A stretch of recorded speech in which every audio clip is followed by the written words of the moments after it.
يلا بينا بقى النهاردة هنعمل ملوخية بالأرانب. هنجهز نص كيلو ملوخية وأرنب متوسط الحجم. هنجيب الأرنب هنغسله كويس وبعد كده هننقعه في مية وليمون وفلفل أسود، هتنقعيه في التلاجة لمدة ساعتين. وبعد كده هتصفيه كويس في مصفى. وبعد كده هنجيب معلقة سمنة ومعلقتين زيت، هنسخنهم على النار كويس. وبعد كده بعد ما صفينا الأرنب كويس هننزل بيه، هنديله تشويحة حوالي 10 دقايق على عين متوسطة. وهنرش عليه رشة جنزبيل بودرة ورشة فلفل اسود وحبهان مطحون، ورق لورا. قللي الفلفل الاسود وخليها، يعني خليها يا اما فلفل ابيض بدل الفلفل الاسود، ورشة الجنزبيل اساسية.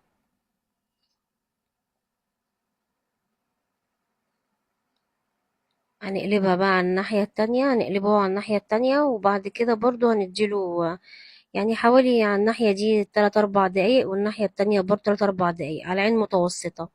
تخليها تحمر كده، يعني اديها صدمة حلوة. وهياخد حوالي على النار تسوية حوالي ساعة الا ربع. وبرضو لو الأرنب كبير شوية هيبقى حوالي ساعة. دي بصلاية متقطعة بعد ما الأرنب اتشوح كويس. بعد كده هننزل بحوالي رتل مية، تكون مية مغلية طبعا.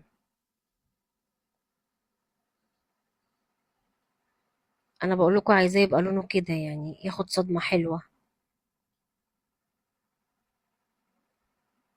خلاص بقى غمرناه بالمية حوالي رتل مية سخنة. سيبناه بقى ساعة الا ربع. خلاص على كده استوى زي الفل عشان هو ما كانش حجمه كبير. خلاص بقى هشيله بقى في طبق عشان ينشف خالص، عشان لما اجي احمره يبقى يعني حطيه بصي في التلاجة عبال ما تعملي الملوخية عشان ما يطرطش الزيت في وشك يعني وكده. هنصفي بقى الشوربة بمصفى عشان تبقى رايقة خالص يعني. الملوخية هنا طبعا مغسولة ومتقطفة كويس. ده كيلو، انا هعمل نص كيلو بس. نص كيلو طبعا خرطته بالمخرطة. وده واحد فلفل رومي وراس توم متوسطة الحجم. هنفرمهم كويس طبعا، ننعمهم خالص. هنا بعد ما صفيت الشوربة دي قد ايه لنص كيلو ملوخية؟ 3 كوبايات شوربة عشان يبقى قوامها حلو. اول ما يغلوا على النار ترفعها من على النار. بصوا قوامها حلو ازاي.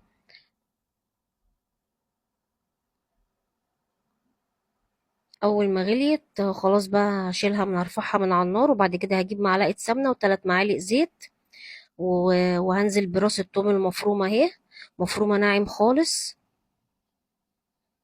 وبعد كده الفلفل المفروم، الفلفلاية الرومي يعني المفرومة، ومعلقة كزبرة كبيرة. ورشة توم بودرة على بصل بودرة، بتدي طعم حلو قوي. وما تنسيش رشة السكر، بتخلي التومة ما تتعبش صدرك خالص يعني، المعدة يعني. وخلاص نزلت بالملوخية، أحلى ملوخية بالأرانب هتاكلوها على فكرة. هنا بقى معلقة سمنة عشان أحمر الأرنب على حوالي ربع كوباية زيت.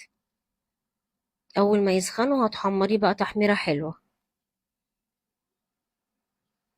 هو الأرنب يعني في ناس بتاكله مسلوق، بس يعني كله محمر أحلى. بصوا حتى لونه جميل يعني. وخلاص على كده، عايزة تعملي معاه بقى رز أبيض، رز بشعرية، زي ما تحبي. بصوا لونه جميل ازاي. وخلاص على كده غرفنا أحلى ملوخية بالأرانب. يا رب تعجبكم. إذا عجبكم الفيديو لايك وشير واشتراك في القناة. والسلام عليكم ورحمة الله وبركاته.